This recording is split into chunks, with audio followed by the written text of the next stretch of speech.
Big Ten Media Days wrapped up today in the Windy City. Yesterday, Ryan Day stepped up to the podium as the newest head coach of the Ohio State Buckeyes. Today, it was Jim Harbaugh, ball cap and gum included. A couple of the key topics he mentioned were the fact that the Wolverines are looking into playing a game on foreign soil. No word yet against who or where, and Coach Harbaugh shined light onto the transfer rules and how he would change them. Mark Coons brings us the latest from Chicago.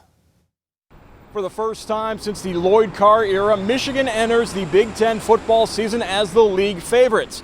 And Jim Harbaugh, entering his fifth year as Wolverines head coach, isn't backing down, saying he would put the Wolverines at #1 in the league. I really am feeling like 2019 special for a lot of reasons. Players, mainly, I really like these players that we have. I think they really want to make Michigan great and make themselves great. High drive guys. And also the coaching staff. This, to me, is the best coaching staff that we have been around. I love Coach Gaddis's offense. I love the way it works. I love the way you can get playmakers the ball at any given play, no matter what's called. So I'm fully on board with this. I think I speak for the entire O-line and offense when I say that we're all behind them. Shea Patterson, he's developed fine. He's doing great. I love him. Like everything about him. I really do. Yeah, he's been. He's been in control. He's taken over and he's doing a really good job. He's being a lot more assertive, so it's good to see. Whether we're favored to win, whether we're not, our goals are the same and our process will be the same. We don't pay attention to the hype at all. We're Michigan. We know what we can do and we know where our potential is. All the preseason, rankings and predictions, are just for the fans and stuff like that. But for us, we're just blocking all that out. We're staying in-house and keeping it all together. Great opportunity that we have to be doing what we're doing, and the great challenge that we have in front of us. And we understand we welcome it. We kind of feed off it, And you say pressure, we say okay, let's see how much pressure we can apply. Joined now by Ashley Bastock from the Toledo Blade. She's covering the Michigan Wolverines this year. And Ashley, they say New York is a city that never sleeps, but here in Chicago, we are reminded once again the rivalry between Ohio State and Michigan never sleeps. Right. Yeah. We've heard so much about this rivalry over the last 24 hours between Ryan Day saying yesterday that they, prepare for this rivalry any day, saying he has no plans to change how Ohio State prepares for this rivalry. We find out there's a Team Up North workout that the Ohio State players do. And then today, Jim Harbaugh doubling down on his comments about Urban Meyer and the controversy comments he made on that podcast earlier in the week, and saying that Michigan embraces the suck with that Ohio State game from last year. So he seems to have saying he has no problem bringing that game up and that it's brought up a lot in Ann Arbor. Harbaugh saying everybody's entitled to their opinion.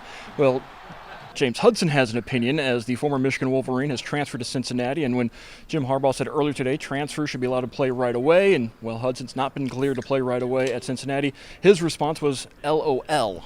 Yeah, about as straight to the point as you can get from James Hudson. And in Harbaugh's media availability earlier today, he said he thinks that every college athlete should have a one-time transfer where they're allowed to use. He thinks the graduate transfer should stay in place. And then if you want to transfer again, he thinks that's when you lose a year of eligibility. So obviously, with the perception being what it is around the James Hudson situation, it's obvious why he isn't too happy and why he just, felt the need to tweet that out.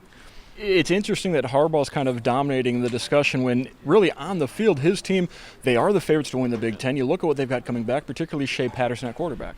Yeah, and there was just a media poll, too, that came out in Cleveland.com talking, to Big Ten writers, and a majority of Big Ten writers picked Michigan to win, but the experience is there. Shea Patterson has a year under his belt. In theory, the new offensive system under Josh Gaddis should work really well with his skill set, since it's what he ran in high school.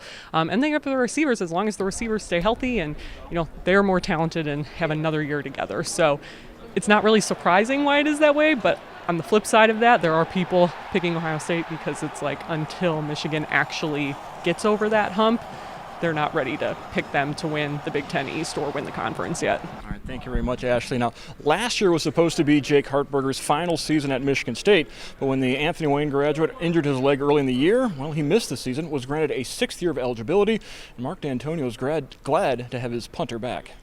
Yeah, along with all the injuries we had, we punted 5 different guys last year. Who does that? I mean, who does that in America?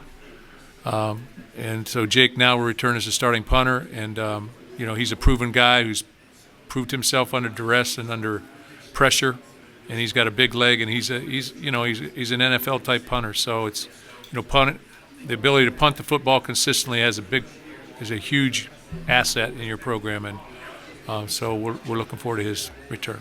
Coming up tomorrow night on Sports Nightly, we'll take a look at 3 St. John's Jesuit graduates who are now playing football in the Big Ten, including how Minnesota is helping Austin Byer following the untimely passing of his father just 2 months ago.